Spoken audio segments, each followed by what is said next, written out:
क्योंकि अभी जो पंडित जी बैठे हैं वो पंडित जी जब तक वो साइड नहीं होंगे जब तक कुछ निकल के नहीं आएगा, इसको अदरवाइज ना लें क्योंकि वो आने नहीं देंगे। आप समीक्षा में बैठक होगी, नाम की होगी कि जी बहन जी ने कर दी समीक्षा बैठक, मगर उस समीक्षा बैठक में आगे के कार्यक्रम क्या लिए, उसमें आपने अपनी कमजोरियों पे क्या चर्चा की, वो नहीं होगा क्योंकि वो पंडित जी कुंडली मार के बैठ गए हैं।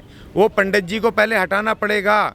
आप उनको मंत्री बनाओ, संतरी बनाओ, लेकिन संगठन से हटाओ, तुरंत हटाओ। राजनीति नहीं, देखो तकलीफ है क्योंकि आज जो हम बहुजन जो आज ये सेटबैक हुआ, चाहे हम अपनी राजनीति अलग करें, चाहे बीएसपी के हम मेंबर नहीं थे, लेकिन हमें इस बात का हमेशा से वो एक संतोष रहता था कि जब भी दलितों पे आक्रमण होगा तो लोकसभा के अंदर हमारा प्रतिनिधित्व है। और सारी मीडिया पहले कोई दलितों पे आक्रमण होता था तो सीधा बहन जी के पास जाते थे क्योंकि उनको पता था अगर यहाँ से आवाज़ लग गई तो पूरे देश में हाहाकार मच जाएगा। तो वो एक ताकत थी ना, जो आज आपकी ताकत जीरो हो गई है, जो लोगों को लग रहा है जीरो हो गई। और एक और बात, मैं आपके चैनल से बीएसपी के नेताओं को और ख़ासतौर पे बहन जी से हाथ जोड़ के विनती करूंगा कि जो काशीराम जी का मूवमेंट था, जिस तरह से वो कैडर बनाते थे, कैडर डेवलपमेंट का काम खत्म हो गया बीएसपी में। जो जो जगह जगहों पर आपको याद है ना, काशीराम जी कैसे गली गली कूचे कूचे जा करके कैडर तैयार करते थे, विचारधारा का फैलाव करते थे, वो प्रचार खत्म हो गया। उस परंपरा को वापस लाना होगा बीएसपी को शक्ति देने के लिए। ये पैगाम है भारत के हर कंटेंट क्रिएटर के नाम। जय भीम बड़ा सीधा हंसी, जय भीम। जय Bhim app available on the play store and Apple app store now.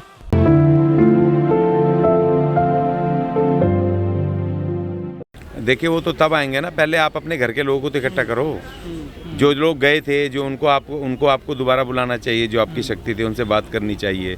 और अपने SC ST के, देखो मैं बार बार कहता हूँ कि हर राज्यों में अलग लिस्ट पड़ी हुई है SC की, जितनी जातियाँ हैं। यूपी में 66 जातियाँ। पहले अपने घर के लोगों को तो आप संगठन में वो उनको प्रतिनिधित्व दे दो, उनको तो बुला लो, उनको इकट्ठा कर लो और उसके बाद ये अपने आप आ जाएंगे सारे, जैसे पहले आए थे। जब काशीराम जी का मूवमेंट चल रहा था, तो उस समय जब तक वोट नहीं मिले, जब तक कोई नहीं आया, हंसी उड़ा रहे थे लोग। लेकिन जैसे ही एक इकट्ठा होकर दलित लोगों के वोट पड़ने शुरू हुए, तब आपके पास मुस्लिम भी आ गया, पंडित जी भी आ गए, ठाकुर साहब भी आ गए, फलाने भी आ गए, गुप्ता जी भी आए कि नहीं आए। मतलब पहले खुद सारे पहले खुद अपनी शक्ति को इकट्ठा करना पड़ेगा और इकट्ठा होकर के जैसी आपकी ताकत दिखेगी दूसरे अपने आप आ जाएंगे। लेकिन अब की बार आपको एक लक्ष्मण रेखा, आपको भीम रेखा खींचनी पड़ेगी कि उसके अंदर 85% को आप टिकट तो दो, उनको चुनाव तो लड़वाओ, मगर संगठन में उनको ना घुसने दो, क्योंकि संगठन शक्ति होती है। चुनाव लड़वाओ, उनसे भी पैसे खर्चे करवाओ, प्रचार करवाओ, पार्टी का कौन मना कर रहा है। देखो ये डेमोक्रेसी है और निंदक को हमेशा आपको सीरियस लेना चाहिए, क्योंकि कबीरदास ने भी कहा निंदक नेड़े राखिए आंगन कुटी छवाए। जब तक आप निंदक को आगे की बात नहीं सुनोगे, तो अगर उन्होंने अगर जो आपकी शक्ति है, निंदा वो इसीलिए कर रहा है ना क्योंकि वो बीएसपी से प्यार करता है, संगठन से प्यार करता है। संगठन कमजोर होता है, उसको तकलीफ हो रही है, इसलिए उसकी कमजोरियों को बता रहा है। तो अगर आपने डेमोक्रेटिक सिस्टम नहीं रखा, हम कह रहे हैं बहन जी को आजीवन वहाँ का अध्यक्ष चुन लो, लेकिन जो अदर दूसरी बॉडी है नीचे से ऊपर तक, जिसने काम करना है पूरे देश में, उत्तर प्रदेश में जिस कैडर ने काम करना है, भाई उसको भी तो डेमोक्रेटिक तरीके से उसमें हिस्सेदारी चाहिए कि नहीं चाहिए, तो उसको भी सम्मान चाहिए कि नहीं चाहिए, तो उसको तो आप करो, उसको ताकत दो। नहीं देखो ऐसा नहीं है कि आप बड़े पद कुछ नहीं होते। आप बहन जी हैं, उनको अध्यक्ष रहने में कोई आपत्ति नहीं है, बहन जी को अध्यक्ष रहना चाहिए।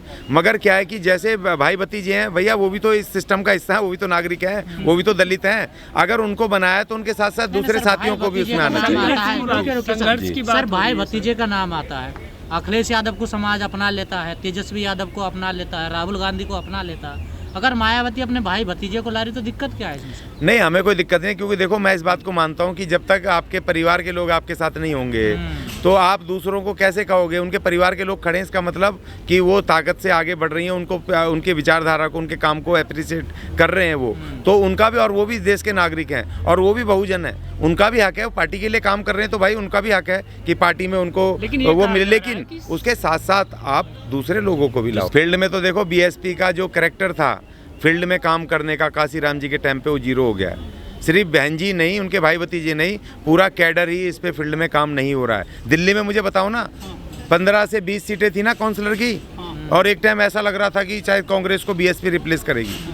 हम भी गए थे जब वहाँ लक्ष्मी नगर में बड़ी सभा हुई थी, जब दूसरी बार कांग्रेस के टाइम में चुनाव हुआ था, त्रिलोकपुरी में रैलियाँ हुई थी, वो कहाँ चली गई? कैडर काम नहीं कर रहा है, इसलिए बहन जी अकेले आगे थोड़ी करेगी। कैडर का काम है, जो यहाँ का स्टेट की जो राज्य की या कमेटी है और जो अलग अलग जिलों के हैं, गली कूचों के नेता हैं, वो क्यों नहीं काम कर रहे हैं भाई। तो देखो सबको सोचना पड़ेगा, 1 to all, सबकी जिम्मेदारी बीएसपी फिर से होगी, जरूर होगी, जरूर शुरू होगी। और बीएसपी का जिंदा होना बहुत ज़रूरी है, क्योंकि इस देश के बहुजन मूवमेंट को, जो एक विशाल शक्ति बन चुके हैं, दोबारा थोड़ी कोई बीएसपी बनाएंगे, दोबारा थोड़ी ये मूवमेंट खड़ा करेंगे, उसी को हमें ताकत देनी पड़ेगी, उसी को जिंदा करना पड़ेगा। हाँ जी सर।